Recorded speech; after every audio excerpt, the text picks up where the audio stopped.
Sagy. This week, we're digging into two stories from our friendly neighborhood competition. Can't you just be a friendly neighborhood Spider-Man? One's a well-known incumbent making new moves, and the other is a newer company that's been steadily building momentum. I've been seeing more and more of them on LinkedIn and, in the press and everything. So I'm, looking forward to learning more about them. They both made their big remediation announcements during RSA. And of course, they both had, a big presence at the event.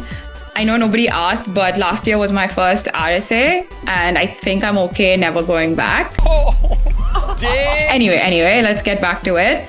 Okay, so the first story, Zafran launches RemOps to close the remediation gap in vulnerability management. For people who may not know, who's Zafran? What do they have? And then let's get into RemOps. What exactly is RemOps? Sure. So like you said last week, it's great that everybody's talking about remediation. The problem is now everybody's saying a lot of things about remediation, right? Specifically Zafran, they were founded in 2022 in Israel, so home team. We are extremely proud to call ourselves your home team. And emerged with the what they called risk mitigation platform. Again, to close the exploitation window, okay, in terms of time. Now, by prioritizing truly exploitable threats, what they're saying is that they're leveraging existing security controls. And, a lot of companies have said that already. Yeah, we're taking information from here, information from there, and so on. About RemOps, so they launched it last month in RSA. And to operationalize remediation by automating ticket grouping, routing, patching, addressing customer pain points that, kind of make slow cycles and unclear ownership.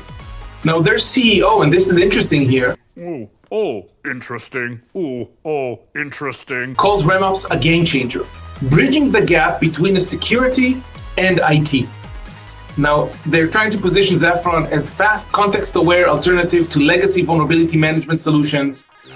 Let's try and further discuss this because George is getting upset from all these buzzwords and all these name-calling that they're throwing out there. Waldo, what a turkey! Hey, you don't have to like my cooking, but please don't call me names. Oh, yeah, I forgot to mention, they don't have their own anything, right? Pretty much, they have nothing. What they do is they send hands. They send kind of tentacles, integrate.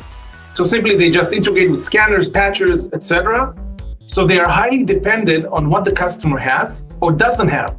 And that's what makes them successful or not successful. So imagine a customer comes to them and says, listen, I only have 2 integrations. Even if it's like an enterprise customer, which doesn't make sense, they only have 2 integrations. But assuming that kind of in a worst case, they can't help them. I'm sorry, I can't help you. Once the scanner detects a vulnerability, they open a ticket. And they aggregate several similar vulnerabilities into one ticket. Well, whoop-de-doo, like any other vendor, right? Aggregating tickets into one ticket that is relevant, and then you can solve it in one go. Mm-hmm. So if a customer has a very complex or unique tech stack, integration gaps will emerge. There's nothing to it, right? So for example, let's talk about the quality of RemOps outcomes, which depends on the comprehensive data ingestion. Data?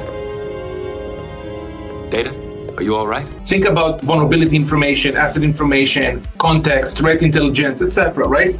Environments that fail to integrate all relevant feeds might see incomplete risk prioritization. Mm-hmm. So to say a good thing here is that RemOps is agentless, but since they're only like an integration play, of course they're agentless, right? APIs here, APIs there, and done. Now, so they rely on the data integration and automation, which may raise concerns for organizations, with strict data residency, manual oversight requirements.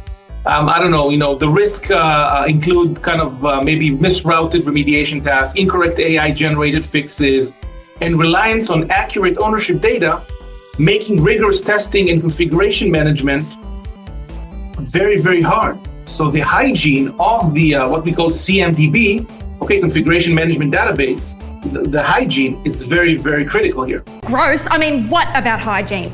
It's completely hygienic. So what you're saying is their solution is only as good as what the customer potentially already has in place. Exactly. Really dependent on that. Got it. I think I know what you're going to say based on your answer, but still, you have to do this, right? And I know you hate doing this, but hyper hope. Okay, so I don't see anything new here, really, like on the RemOps side of things.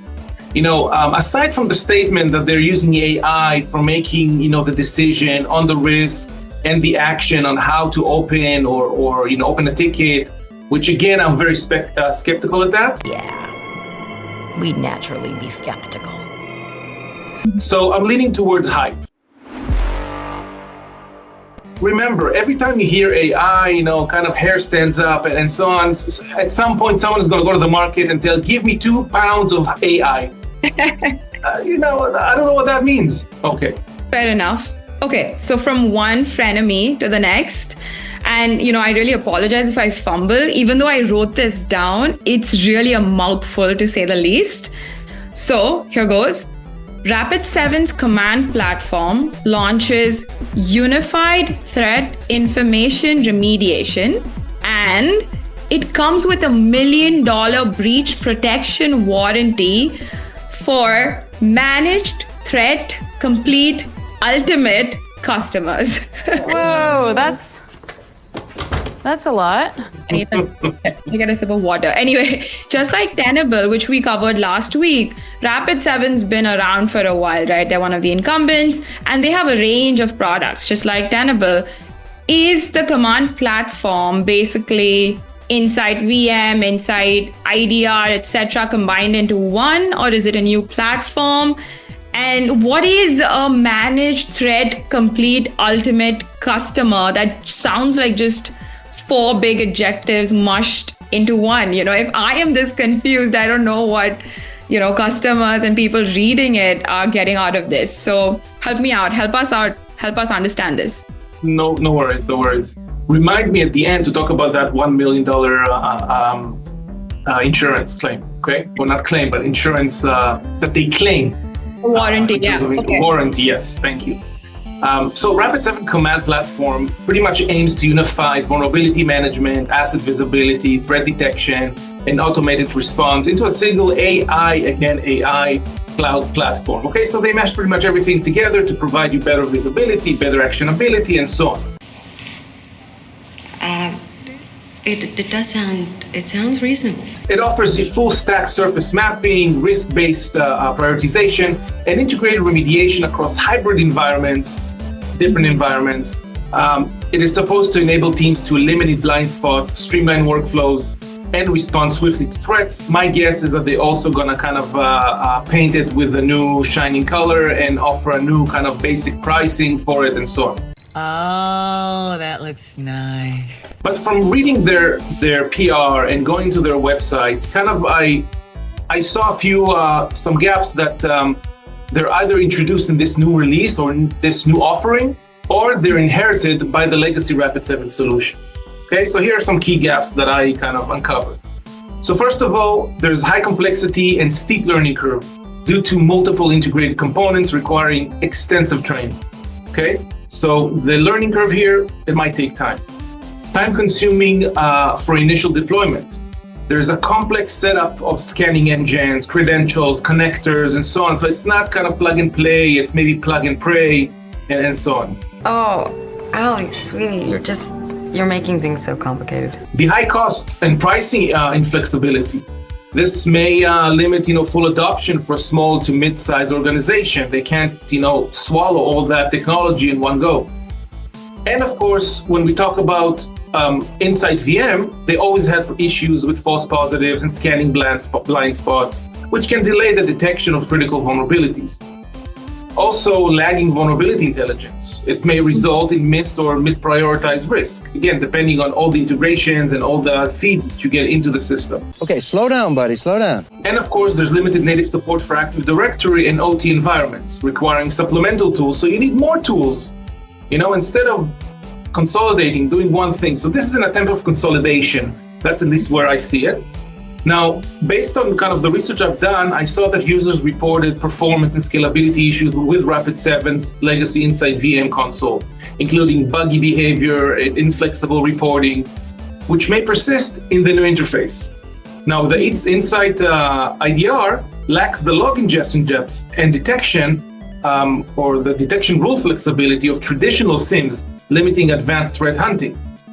Additionally, the SaaS-only model raises data residency concerns. Well, that is very concerning. And customers that invested in other tools may face integration gaps or disruptive migration due to ecosystem lock-in. So the idea is that the more you buy, the less you can kind of use other systems. If you already have other systems, you'll have to do rip and replace, which is a cumbersome effort for most organizations. Yeah. Okay, that makes a lot of sense. Thanks for that. What do you know about the 1 million warranty? All I have to say is to whoever sees this, read the small letters. Ignore all the fine print, legal mumbo jumbo. The details, always. Exactly. Okay, so hype or hope or TBD? Listen, if they can do it, it's a great hope. I don't see this technologically, it will work. Adoption-wise, I don't see this, all the customers putting all their eggs in one basket, especially when they already have this multiple array of tools that they want to leverage.